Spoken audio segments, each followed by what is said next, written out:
What's going on, everybody? Welcome back to the Rust Belt Football Show. I am your host, Bryce, the Bears fan. I'm so excited to be here with you. Alex, I just want to talk real quick about what free agency actually is, right? Because there's a lot of discourse, whether it be just through mock drafts or through people grading free agency or whatever. I think people have missed the point of what free agency actually is and what the draft is actually supposed to be as well. Um, because It's going the from most important thing in the world, right? absolutely not. Oh, it You see, wait, wait, yeah, what? I know it's craziness, Then I've but been led astray. yes, you have, and so have many young fans all over the world. And so I want to take this time to enlighten the people. Um, when it comes to, especially like when you get into mock draft season, teams are eliminated at like middle end of December. And so the fans of these teams, of course, I've done it a lot as a Bears fan, start looking forward to the mock drafts. Okay, what players can I get excited about adding to my team for next year? That kind of thing, right? It's very normal thing to do.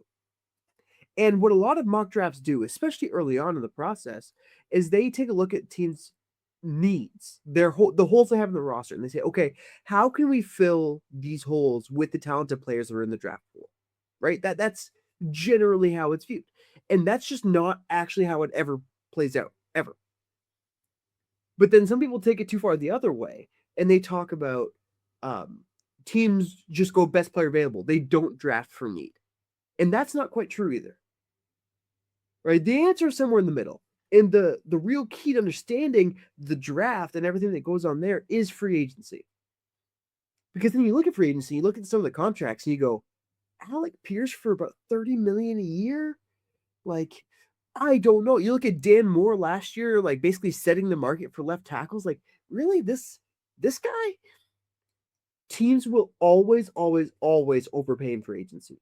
That's just the nature of the beast. That's just how it goes. That's how it's always going to be because you have to lure that person to your team.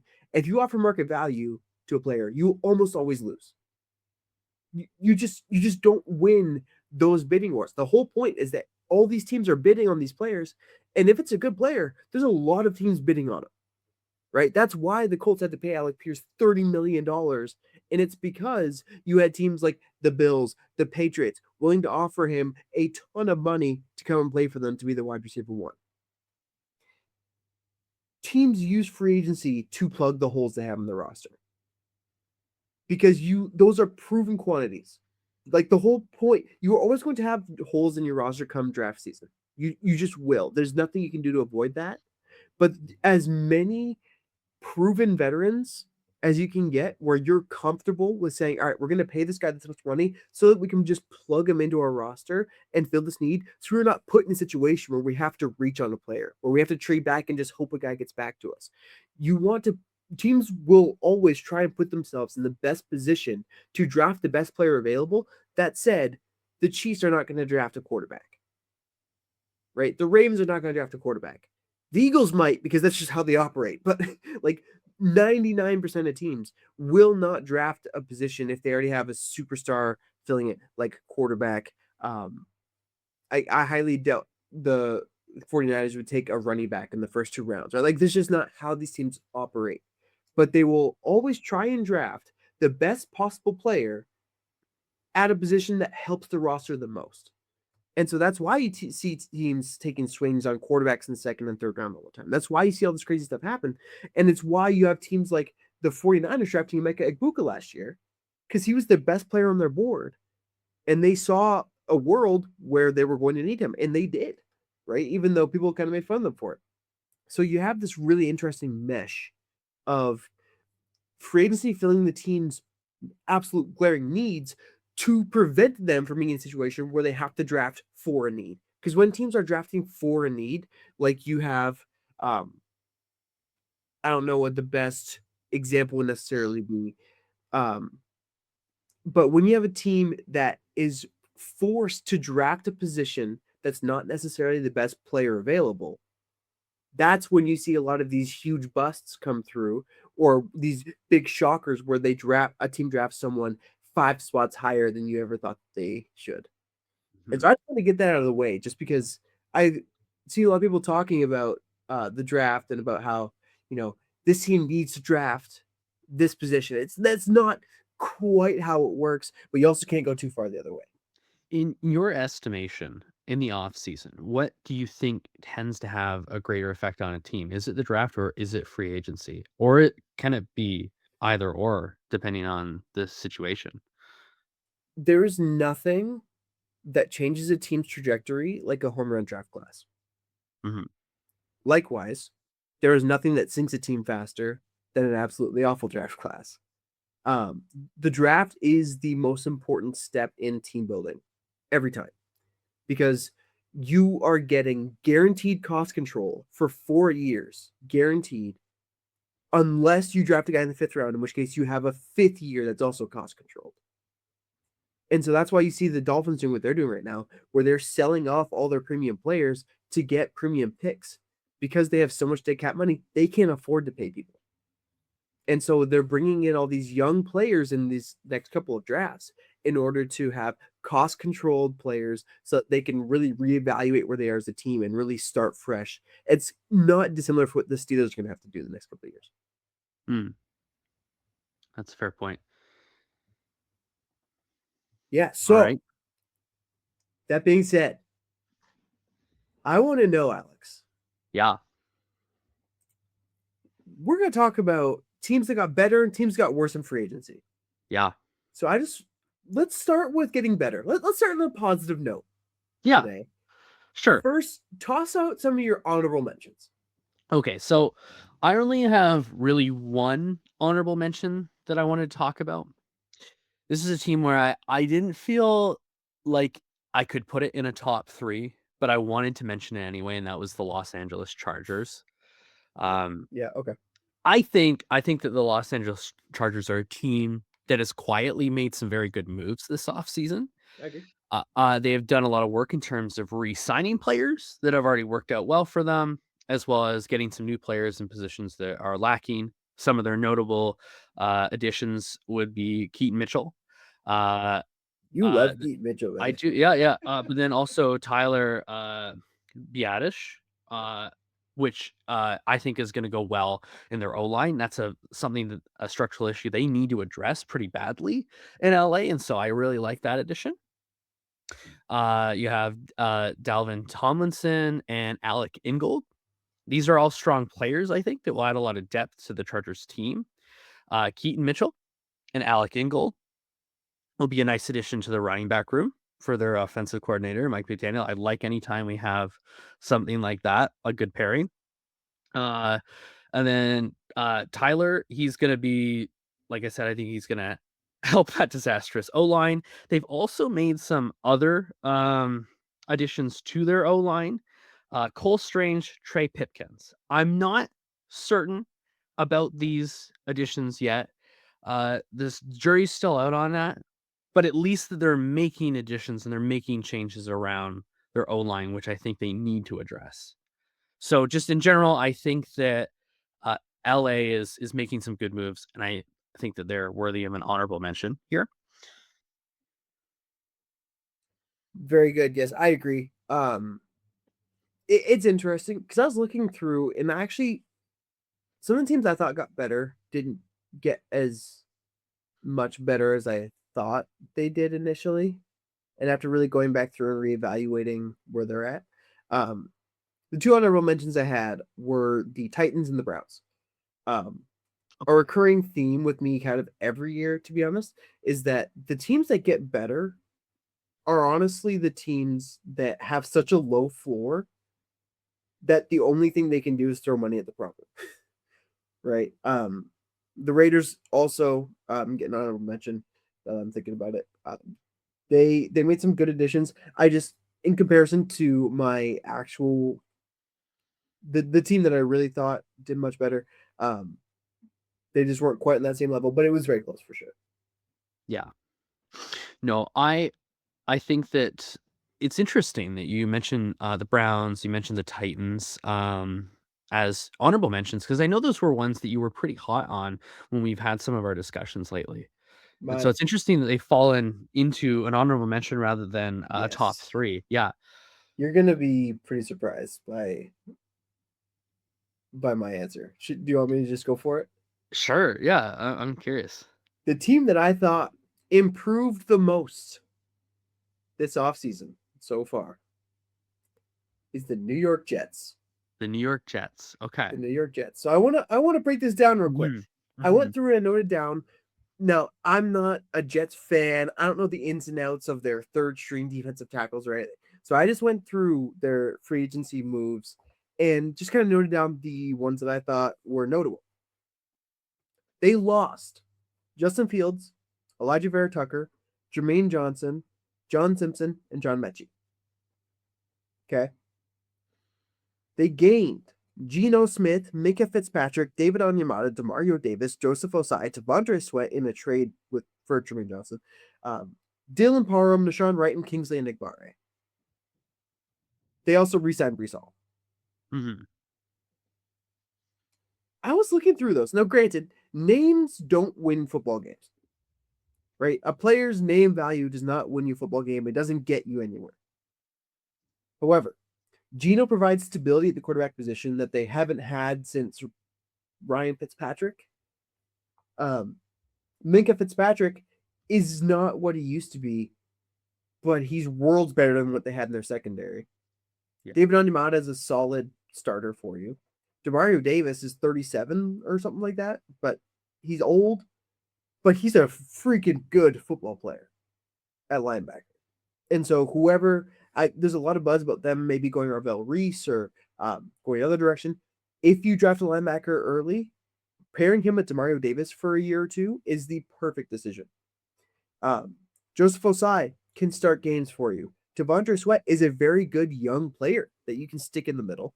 And then Dylan Parham is a good offensive lineman. You can plug him in at guard. He'll probably replace Elijah Vera Tucker. He might be a little bit worse than Elijah Vera Tucker, but he will probably play more games than Elijah Vera Tucker will for you. So it's a give and take there.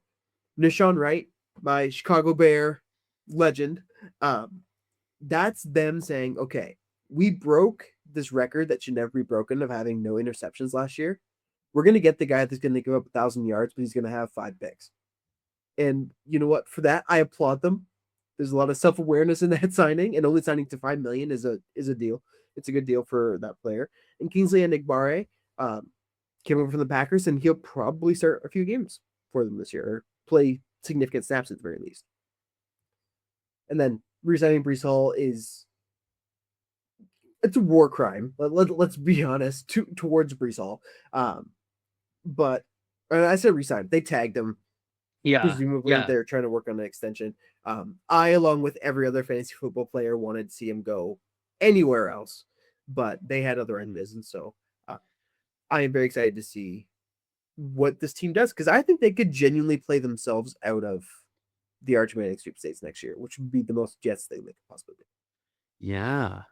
That would be fascinating because they've been the Jets for so long, and then they're just gonna Jets gonna jet, right?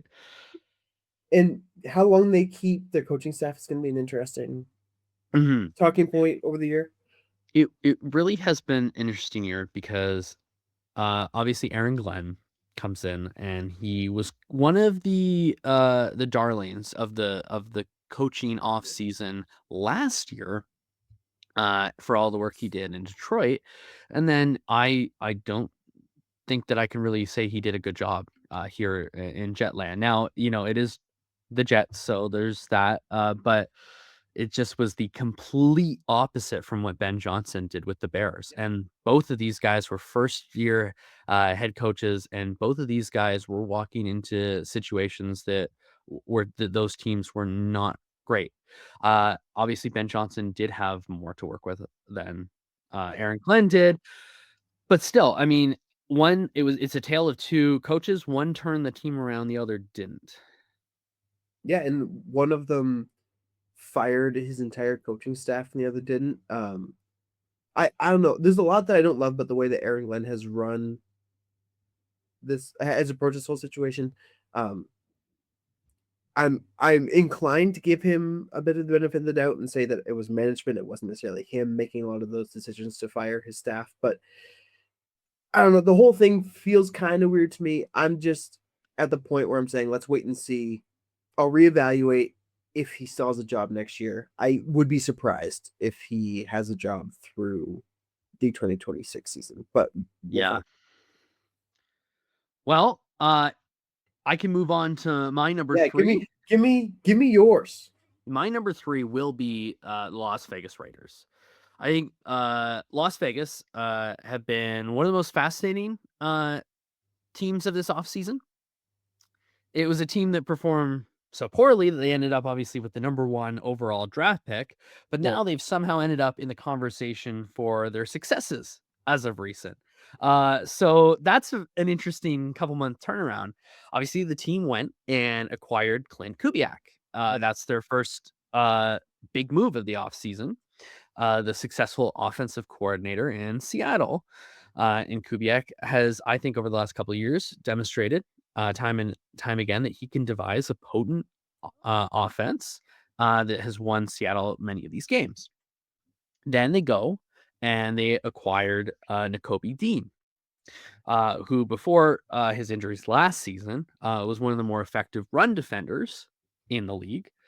And Vegas has made a bet on Dean. And as there's no guarantee he'll perform like he did in 2024 again, but I'm certainly not going to bet against the team called Las Vegas. The house always wins. Uh, another notable addition in Las Vegas, I don't think the Tyler. Rangers got that memo. What's that? I don't think the Rangers got the memo that the house always wins. But Yeah, no. Well, maybe when it comes to their betting, we'll see. We'll see.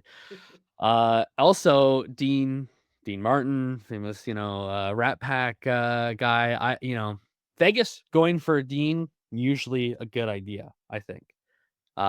Another notable addition, of course, Tyler Lindenbaum, of course, yeah. fantastic lineman in Vegas that's going to be setting up to protect their incoming QB draft prospect.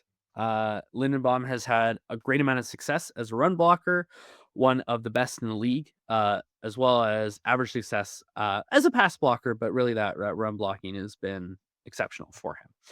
Other notable signings and re-signings would include Taron Johnson, Eric Stokes, Jalen Naylor, uh, Quiddy Pay, Malcolm Kuntz, is it? Yep, Is that how yep, you? Yeah, sure. Kuntz and Quay Walker. So really, I think that this Las Vegas team is intentionally setting up their team in preparation for Mendoza's arrival, which I think we all know is inevitable, and they're setting up the pieces that are going to be around that quarterback position.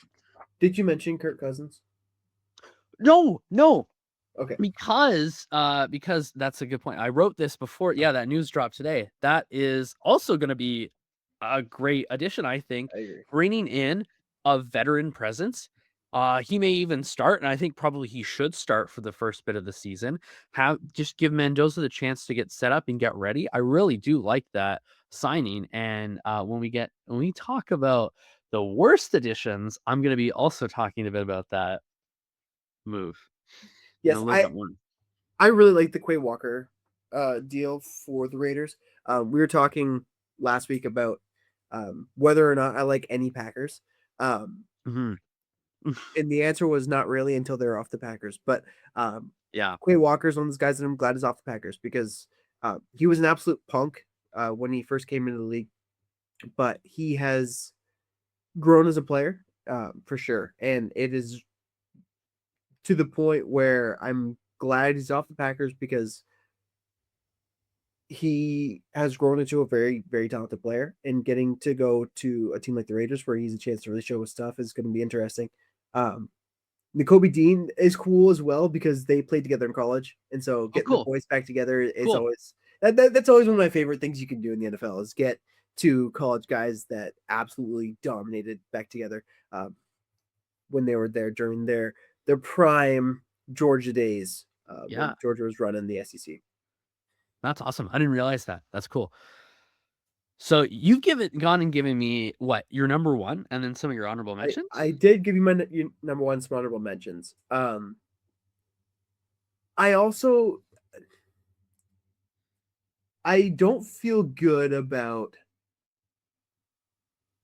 leaving the Browns off because I do want to talk about the Browns. So Sure. I'll promote the Browns from honorable mention to my number three, but I will Okay. talk about my number two first. Okay. Right, Sure. right here because I'm just looking at it now and I wanted to make sure I didn't miss anything. Because I want to just talk about the difference in approach for this team getting better versus the two teams we've just talked about getting better. Okay, my Mhm. next team is the Los Angeles Rams. Okay. Yeah. Yeah. That's a good team. I considered them as well. So you have these teams that we've talked about so far that basically had a billion problems and just chucked money at the best player at every position and begged them to come to their team to solve these problems. The Rams Mhm. had one glaring issue, and that was their defensive backs. And they And said, special teams. and special teams, yes. They haven't really done anything to solve the special teams yet, but we'll see. So they look like they're losing Rob Havenstein. They're starting right tackle, so that's a hole they'll have to replace. But and DJ Humphries actually they're losing two tackles in the same offseason, which isn't great. But they lose Tutu Atwell to the Dolphins, where he's technically the wide receiver one right now. Yikes. Huh. Um, they lose Akella Weatherspoon to the Commanders, and they lose a couple other. They lose Kobe Durant to the Cowboys, and Darian Kendrick to the Cowboys as well. Um, However, they replaced those guys with Trent McDuffie and Jalen Warren from the Chiefs. Paid a king's ransom for Trent McDuffie in a trade, and then paid Yeah. the king's ransom again in his contract extension. And then Jalen Watson they signed to a pretty hefty $17 million deal as well. Uh, it's always very interesting to see teams do that because they're basically saying Shula can do this job just as well as Spags can. And I like Shula as a head coaching candidate. I don't know if he's that level of defensive coordinator. We'll have to see because these guys, this could be incredible or this could be an absolute disaster. Right now, I'm willing to say that it's going to be better than it could possibly be worse, if that makes sense. Um, I'll take the odds that that'll be better. Is what I'm trying to say. They also re-signed Cam Curl and what's their other safety's name? Uh, they re-signed, I think, both their safeties, but Yeah. they re-signed Tyler Higbee as well, Yeah. who really wanted to be there. They don't have a backup quarterback yet, and so I was kind of I had my eye on them for Kirk Cousins, to be honest with you. Uh, Yeah. No, but that would that's have me. been a solid move. I would not be surprised to see the Rams select a quarterback in the draft. Um, No, and I Peo, mentioned like it would be Peo funny. time Peo time does not think there's any world that No. they pick a quarterback in this draft, but um, or I shouldn't say any world. Peo time does not think they're gonna draft a quarterback. He thinks that they are going to re-sign Jimmy G, and Yeah. I disagree, but that's okay. My kind of like wild take might be that Ty Simpson could be a guy for the Rams, but it I is just difficult because if you don't I don't think if you get a hold of Ty Simpson in the first round as the Rams, you'll miss out on him. I think he'll go in the first round. Like I'm pretty firm in that. And so if you wait until the second round as the Rams, I don't think you're gonna get him.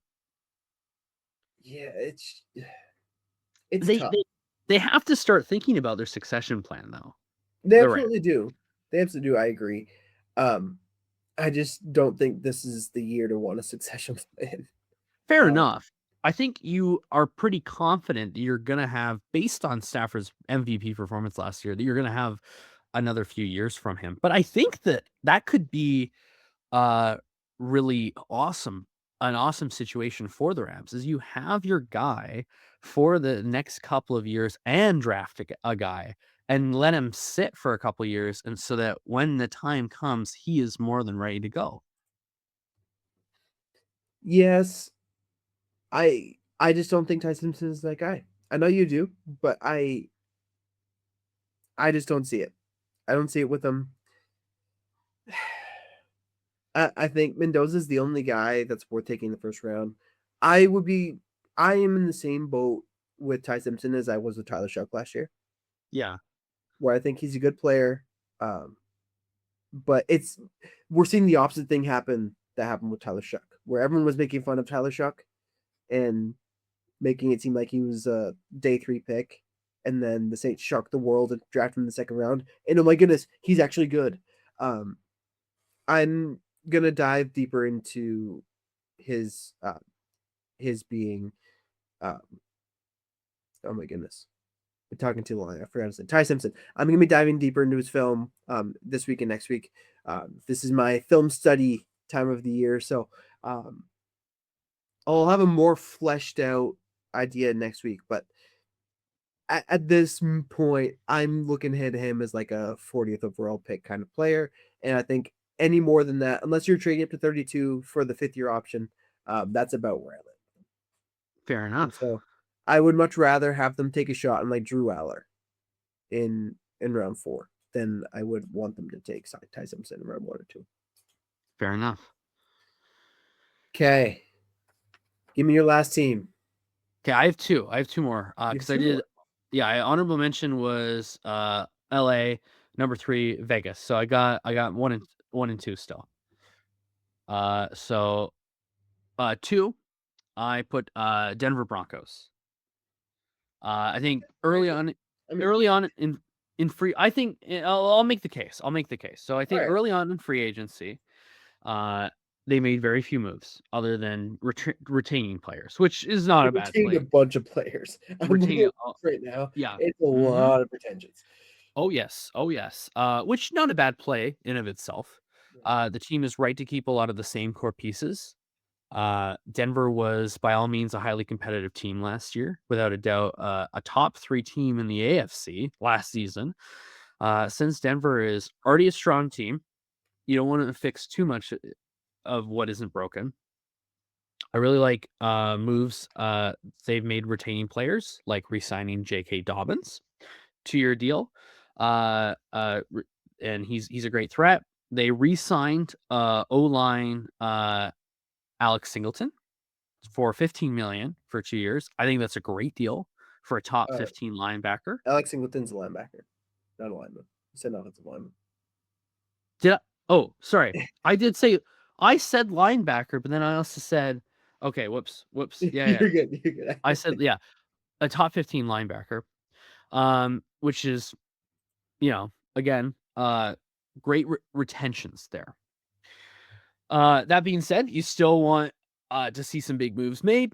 But then they went in, they got Jalen Waddle. We talked at length about this acquisition last week, so I don't want to get too much into it, but already as another threat to a great receiving core, or a good receiving core. But now I think this heightens it to great. Yeah. But I really think this could be a potentially Super Bowl move, right? Just adding this final piece to an already really good team, bringing it to that level, I think is that move that will just bring Denver over the edge. Uh, that is why for me, Denver is one of the most improved teams of the offseason, even though they didn't make too many moves. You could argue on one hand, because of how many players they re-signed, that is still a move, that is still a signing. You could also argue on the other hand that they made very few new moves. I would argue they made a lot of lateral moves, Yeah, which definitionally doesn't make you better. It keeps you the same. but But they with didn't that, get worse. no, and then they That's the added important thing. Jalen Waddle, right? So Right. I just really like uh the re-signings and the new acquisitions for Denver. That's fair. I get it. I just yeah. I It's think tough it when you have definitively, made basically one move as one of the most yeah, improved teams, even though they probably added this the most impactful player in free agency. I just think it definitively makes them a better team going into next season, and we haven't even, hit the draft yet for Denver. That's fair. And who knows what they're going to do there as well. Well, they're not anything in the first round. So we They have know oh we yeah, know they're not doing anything on Thursday night. That's for sure. no. But Okay. yeah, That's my number 2. I'll kind of gloss over the Browns quick because, um, let's be real. Who wants to talk about the Browns for much longer than you have to? Um, it's just really funny looking at it because they're starting left guard, left tackle, right tackle, and center are all free agents and have not been signed anywhere. If that tells you where they're at last year, they retained exactly one of their offensive players, Bears legend Tevin Jenkins. They of course traded for Titus Howard from the Texans, and they signed Elgton Jenkins from the Packers. Spoiler alert: we'll be talking that move a little bit more later. Quincy Williams comes over from the Jets. He's been good and also bad in his time with the Jets. So, which version of him are you getting? Which version can you get out of him? Especially now that their defensive coordinator got upset because he wasn't chosen. Jim Schwartz was not chosen for the head coaching job, so he just kind of left. Zion Johnson will start for you as well. You lose Devin Bush, which he's not necessarily a needle moving player in and of himself, but he's a solid player on a good defense. So he goes over to the Bears. You have a lot, like you have Jerome Ford, who you don't really need anymore, goes over to the Commanders. You're fine with that. Yeah, and that they retained actually a lot of their depth players, which is always a good sign. But I just think I thought there was no way because going into free agency, you can't approach it as building off the team they were last year. They were building off the team that they had on contract, and they had exactly 0 starting offensive linemen on contract, and now they have 4. So they did exactly what I talked about before, where they signed free agents that did not force them to draft an offensive lineman in the first round, which I was honestly thinking they were 100% going to have to do. They're going to have to come out of the draft with 3 starting offensive linemen. Don't have to do that anymore. And so for that reason, I'm going to call them one of the most improved teams this offseason. Sure. Makes sense.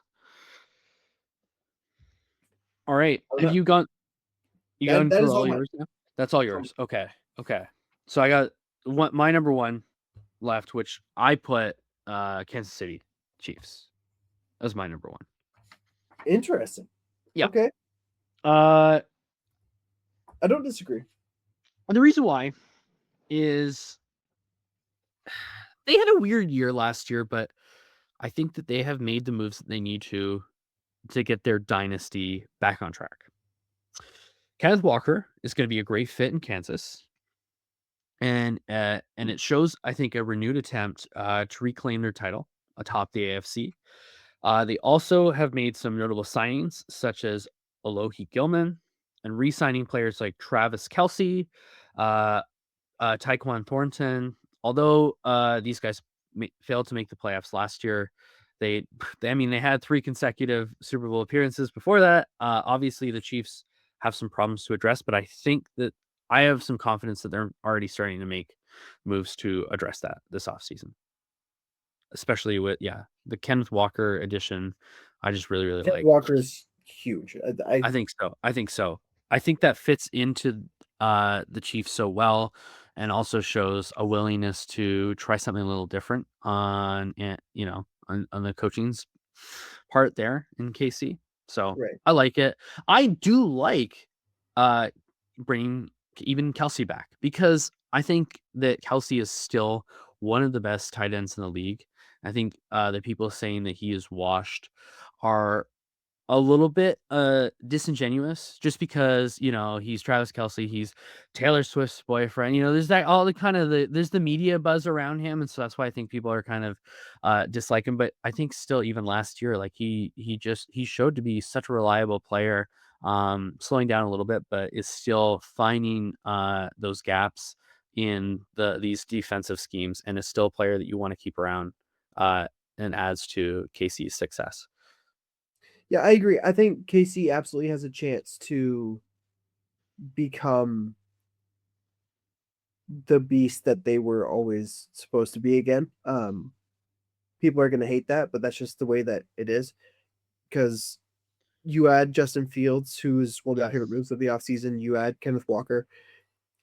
You can run a completely different offense with those two guys on the field together than you could with any other quarterback in football. Yeah, I also really like that move because I think it would be wise for KC to hold Patrick Mahomes for the first little bit of the season just to make sure that Yeah, he make sure is he's healthy. healthy, ready to go. And so I like that acquisition too, just like of a backup quarterback, to make sure that that transition can happen smoothly so that they can make a playoff run later on. Because if you send Patrick Mahomes on to the field before he's ready, then you're sacrificing that playoff run, I think.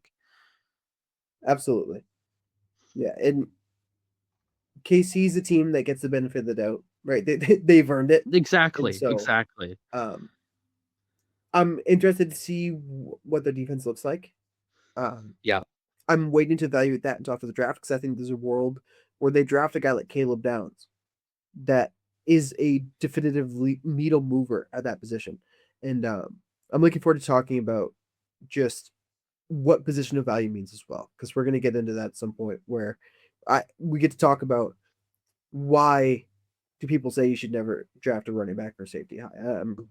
I'm stoked for that, but in general, um, I think they're a team that can afford to do that. They're not going to be drafting the top 10 again anytime soon. So, very curious to see what they do with this pick, whether they go edge rusher or whatever. But I do think they'll go defense. Um, I think the offensive line looks good. So, I'm pretty stoked to see Justin Fields in a competent system as well. Yeah. But yeah, that was my number one. Okay, teams that got worse. Yeah. Do you have any honorable mentions you want to throw out? I have my dishonorable mention, I like to call Yes, it. Yeah, that's what yeah, we yeah. should call it. Yeah, go Yeah, for it. yeah. Yeah, Detroit Lions, I think, is gonna be my dishonorable mention. Like, Detroit this season, had an off year, but then even going into the offseason, I don't like the moves they're making. They lost David Montgomery. Uh, it's hard because they have a lot of star players. They're gonna need to pay a lot of money to. They have Gibbs, they have St. Brown, they have JMO, right? Like they have a lot of these guys that it's just becoming unfeasible at this point, but I don't like that they let Montgomery walk. They've uh had a weird situation where they went from one of the best O lines in the league in the season previous to having one of the worst O lines this past season. Jared Goff just got sacked so many times, like in it really tilted him this year. yeah. And so they went and they've tried to address this situation. They've gone and acquired Cade Mays at center, which I think I like Better than what you had last year. I like it enough, but it's not enough. I feel it's not enough. And it's not anything that wows me. So it just Detroit, I feel like is already a little bit worse. Because of some of their missing pieces and their lack of acquisitions in the areas of need. Yeah, I agree. There's been a lot of talk about them moving Penei Sewell over to the left side. He Yeah. played left tackle because they did lose their left tackle as well. Graham Glasgow also retires.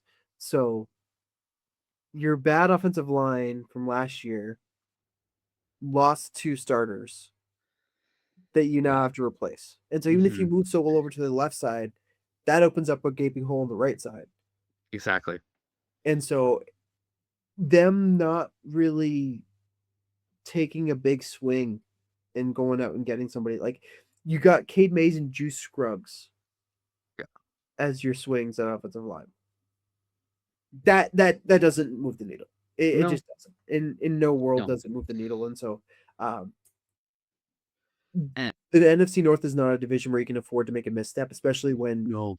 your Super Bowl window, I would say, is already closed. But even the most optimistic Lions fan has to be sitting there thinking that it's closing fast. I think so. I think so. And then even like one of the signs I should mention, obviously, Isaiah Pacheco. We went and got him. I'm not sold on this move really. Like Isaiah it's Pacheco is David Montgomery, but worse in every aspect of his game. yeah, it's not I'm not excited about that move. And so again, I feel like Detroit's already worse in the offseason. They might not have made any catastrophic implosions like some other teams we'll talk about, but I don't like it. I don't like it. So that's my dishonorable mention. One more thing I wanted to note is that this is their last year.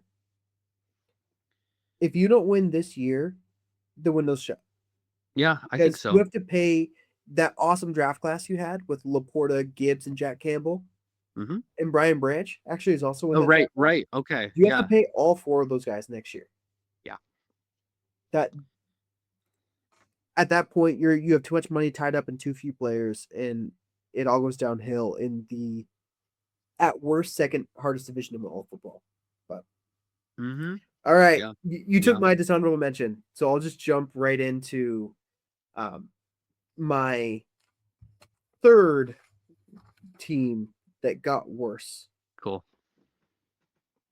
I'm just gonna get this out of the way first because they are the team that got the worst, like demonstrably. They went from here to here. They fell the furthest, and it is the Miami Dolphins. Yeah. Um, I don't really think we need to, but just for the sake of it, we can go through Yeah. uh, some of their moves quick. Um, Tyreek Hill they cut. Jalen Waddle they trade. Micah Fitzpatrick leaves. Tutu Atwell comes in. Um, Zach Wilson leaves their backup quarterback. Jason Sanders, their kicker. Alec Ingold, their fullback.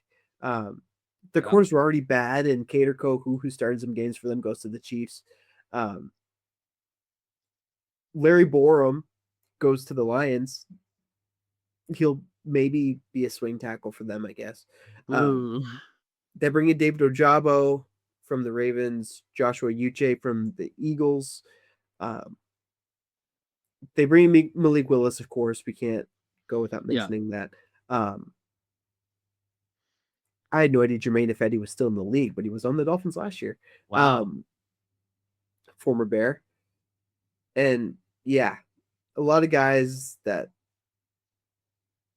just don't really do anything for them, they brought back. But yeah, they imploded. Yep. The word you just used completely Indeed. imploded. And the reason I have this team at 3 is actually because this had to happen. It's fair. That's fair. When you have as much money tied up in SV players, like we're talking about just a second ago with the Lions next year, what they're going to have to be thinking about, when you have that much money tied up in that few number of players, you eventually have to blow everything up. And Yeah. this is what it looks like when you blow everything up. You rip it all out to the studs and you say, we're going to take our medicine for this next year. It's going to be awful. But then when we come out on the other side, we are going to have something to work with. We are going to have a baseline. What makes me sad is that this means I would argue that Malik Willis will never have a chance to actually start or actually show that he's a starting quarterback in the NFL because he will not have a fair shake with the Miami I Dolphins. think that very well may be He just true. won't. And it sucks. I wanted him to go to like I almost wonder if he would rather have gone to the Cardinals. The Cardinals Yeah. seemed like the worst possible place that a quarterback could go, which is why they couldn't get anybody to go there. Yeah. But I think it's better than this. I think you're right. And I think being able to play with Michael Wilson and Marvin Harrison Jr. Yeah. and Tyler Algier, which is also a really weird addition that they made, and James Conner, and just an all right defense. But to have someone come into this situation and you expect them to make something of it and put out NFL product, I just don't see it. It makes me sad. Even if Yeah. he is a former Packer, um, it's it's just a bummer. And um, I think yeah, they got demonstrably worse since that's why they're my number 3 team. Why do you think like Malik Willis went to Miami? Do you think that Packers he connection. knew about this implosion, this impending implosion, or do you think they told him, "Oh, like you're gonna get to come over here and throw to Jalen Waddle, and you're gonna have a great time," and they're like, "Psych." I don't know what the talks look like. I have a really hard time. They told him, hey, because they claim he was on the up and up about everything that was going on. I have a really hard time that he sat in a meeting with his former coach and with a guy that was a front office guy that was in Green Bay, and they said, hey, so here's the deal. You're gonna have Devon Achane, and that's about it. And he said, sign me up. I just don't believe it. Um, at the same Yeah. time, I have a really hard time believing that they would sit in a room and just lie to him and that he would just take that. Right. So Yeah. I don't know. The whole situation is weird. I just feel bad for the guy.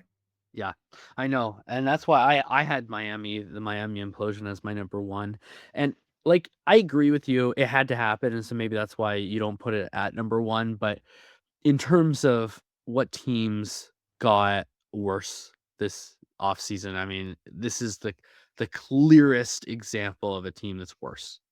So Uh, I agree. Here's the thing. yeah, When I think of teams that got worse, I don't think about rebuilding teams. Like just like the teams that got better were mostly bad teams that were getting better. yeah, Most of my teams that got worse were good teams that got worse, yeah, if that makes sense.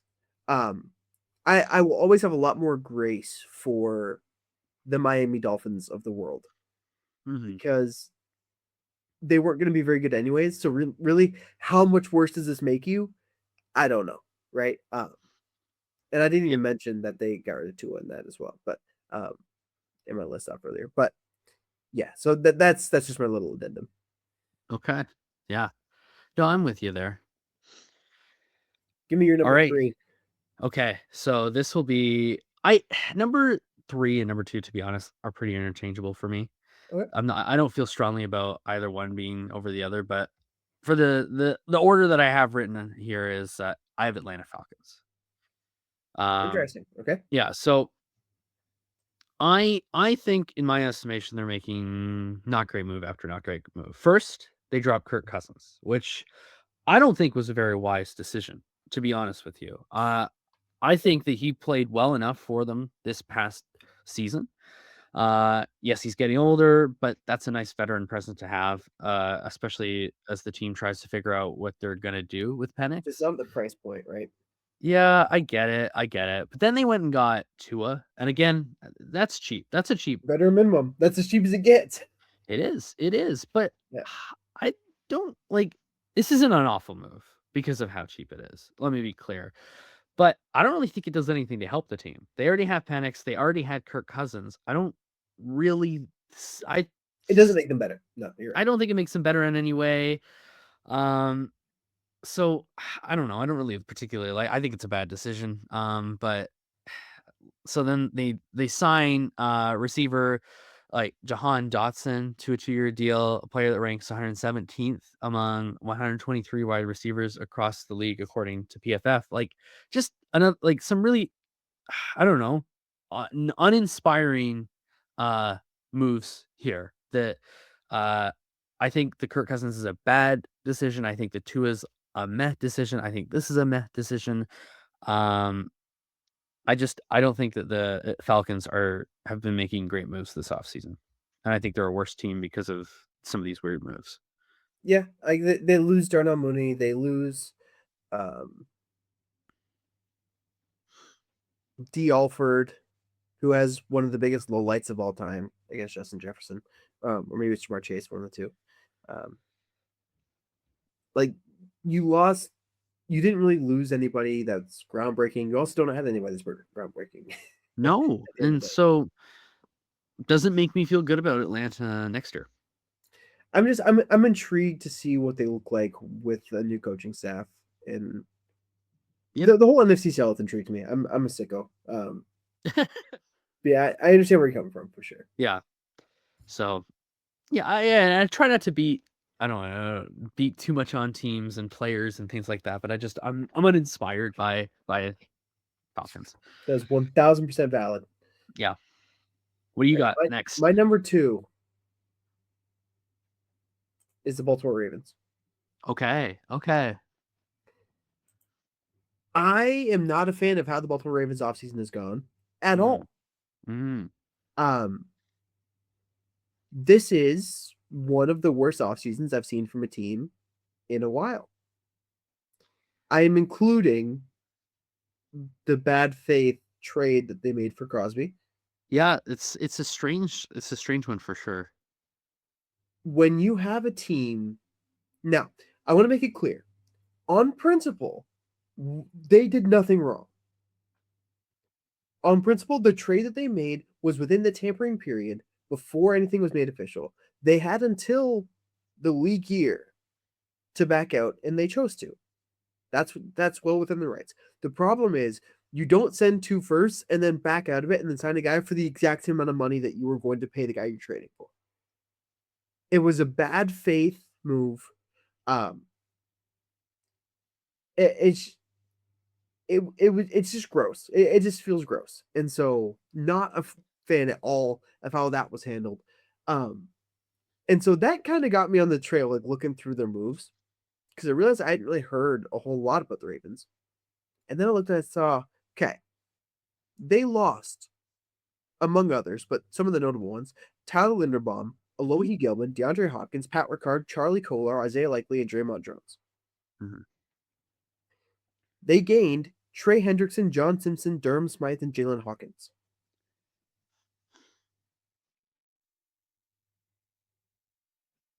That's not great. You lose one of the best centers that you have in football. You lose a starting safety. You lose a starting receiver, even if he probably doesn't start on most other teams, DeAndre Hopkins. Pat Ricard, who follows John Harbaugh, which is kind of funny. But you lose your starting fullback. You lose both of your backup tight ends.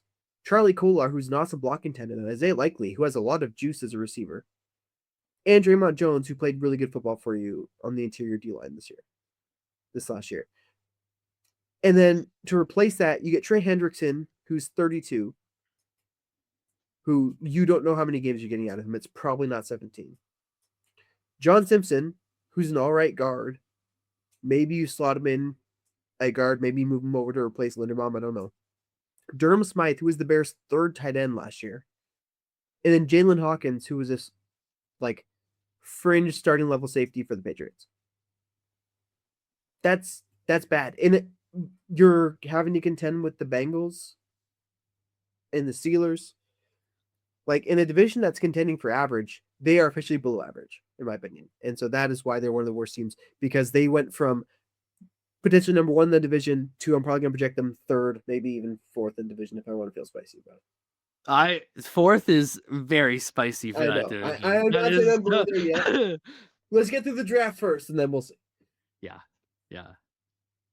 Because I never feel good about, the Browns or the Bengals, some of the weird stuff that those I feel yeah. better about the Bengals right now than I do about the Ravens. I'll put that on the record. Yeah.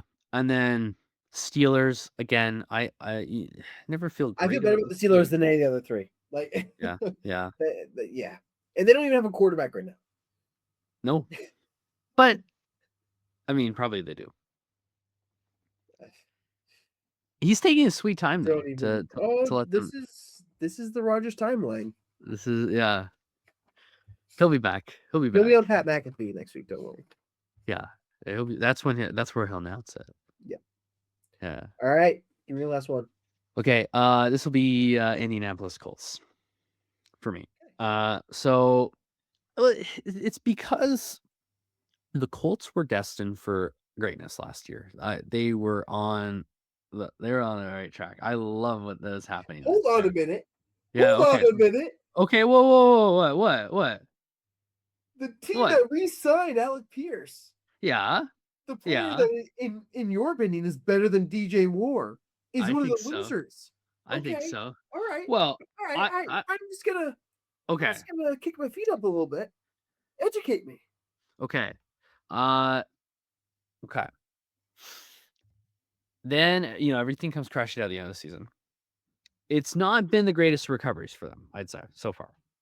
Since the offseason has started, they've had to make some tough financial decisions to keep the talent they've had, like Alec Pierce. It's a lot of money. It's a lot of money for him. I still think that they made the right decision there in keeping him. I like Alec Pierce. I think he's going to do great things. But what's worse, however, I say, is they got fleeced on the Michael Pittman trade. Sending like that was crazy. Losing Pittman one. Because I think you could have kept both Pierce and Pittman. I don't think that we needed to lose Pittman there. But They then, couldn't keep both. but Budget wise, with the contracts, they couldn't keep both.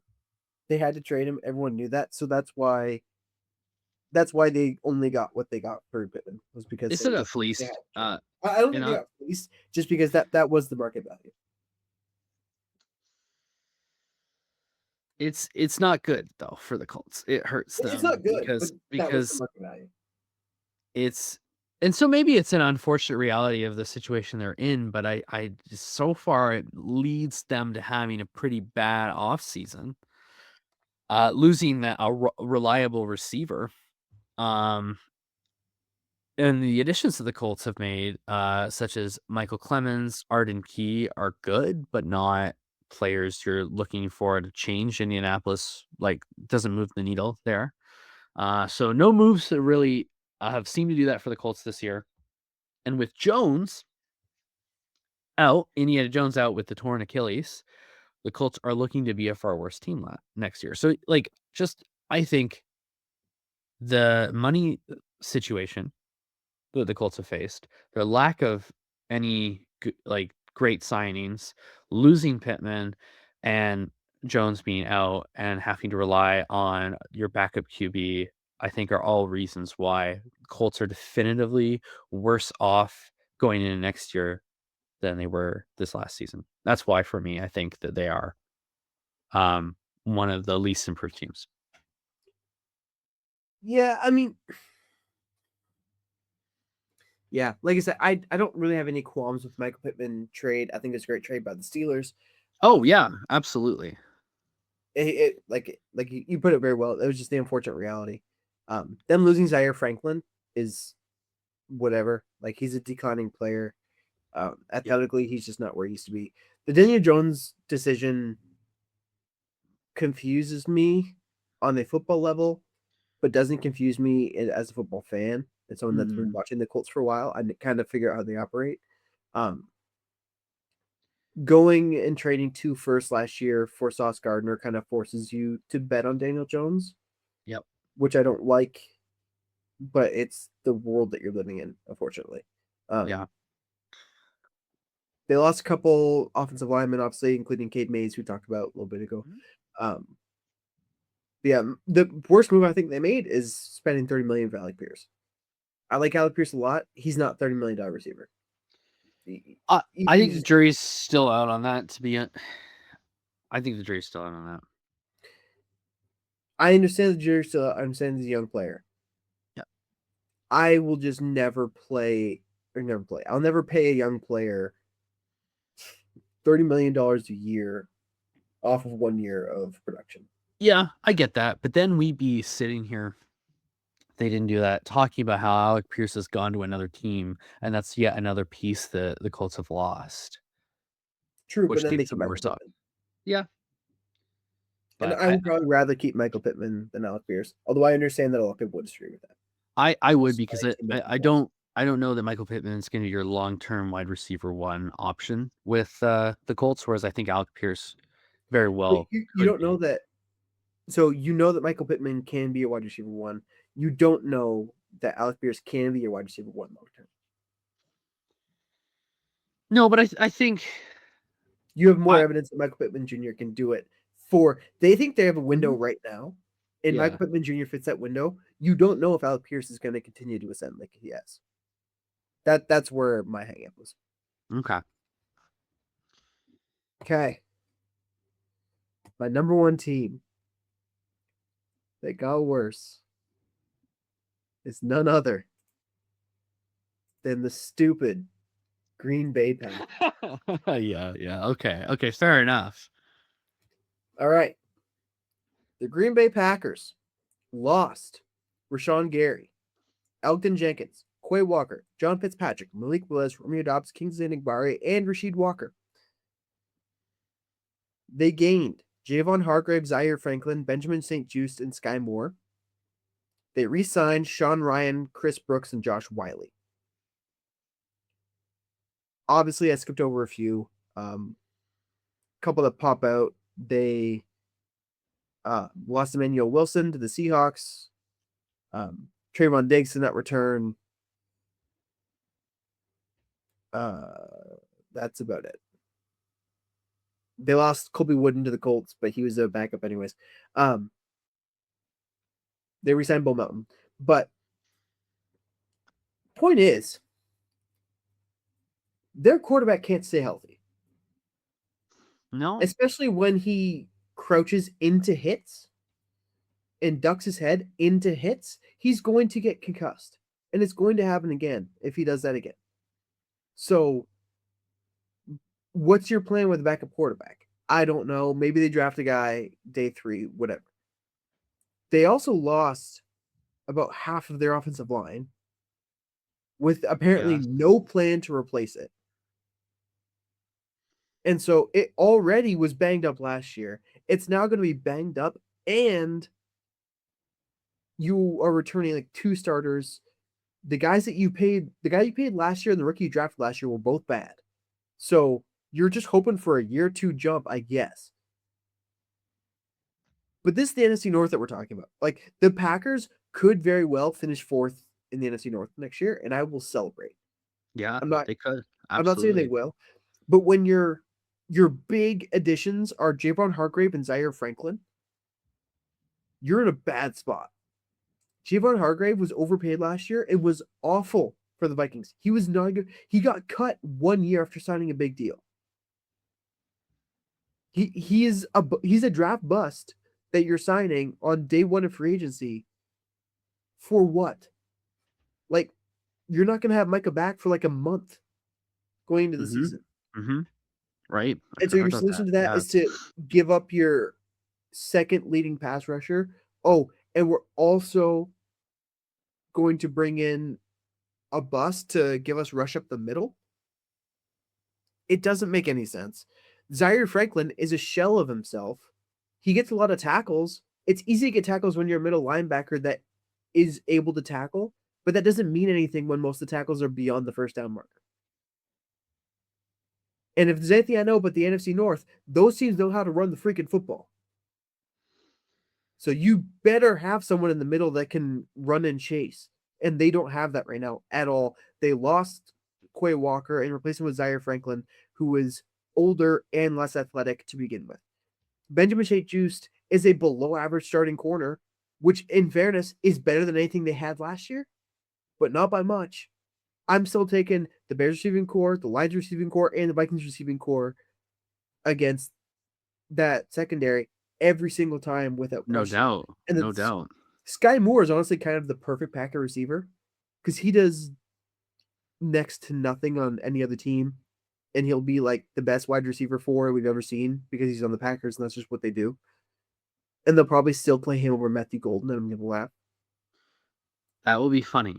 That it will be really funny if he has more snaps next year than Matthew Golden, and I will be making fun of Mason a lot. But I imagine he'll be quite perplexed. that is my argument. This team is demonstrably worse than last year.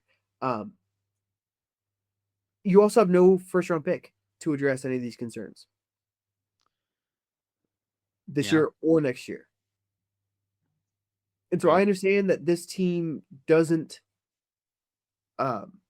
this team isn't typically a big free agency team. They're not a big trading team, but you just gave up all your picks to go get Micah. Yeah. Who then is going to be gone for 4 weeks. What are you going to do if you start the year 0-4? Because this team is not built to go on a 13-game winning streak. It's just not, especially not in this division. So, nope. Yep, the Packers, I think, were the team that got the worst over the course of this offseason.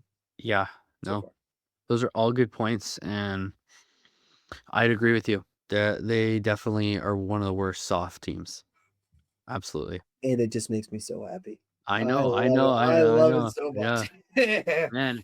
And on top of that, not only have the Packers gotten worse, the Lions have Lions gotten also worse got too, worse. right? So that makes NFC North quite a nice division for the Bears next year, and even possibly Minnesota. To like, And that's I actually just bring that up. We have done we ourselves didn't. a disservice not even bring up Minnesota in the section of teams got better.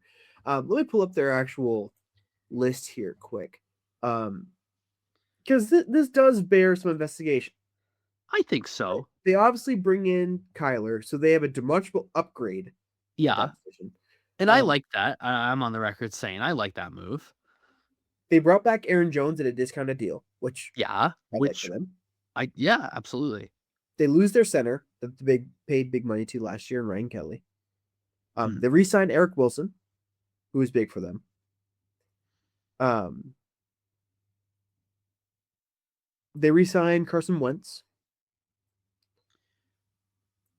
They lost their punter, but they brought in Johnny Hecker. So I don't know if Johnny Hecker's still good. I'm not sure, but um, he used to be. So maybe that's good. Um, they brought in James Pierre, who James Pierre is a good corner, so that's a good move. Um, they lost Jalen Naylor, which is a move I really like for the Raiders. I'm not sure if we brought that up or not. Yeah, mention it a little bit, but yeah. Michigan State guy. They brought back Ivan Pace. I really like Ivan Pace. He's just a fun player to watch. Plays everywhere. But that's kind of about it.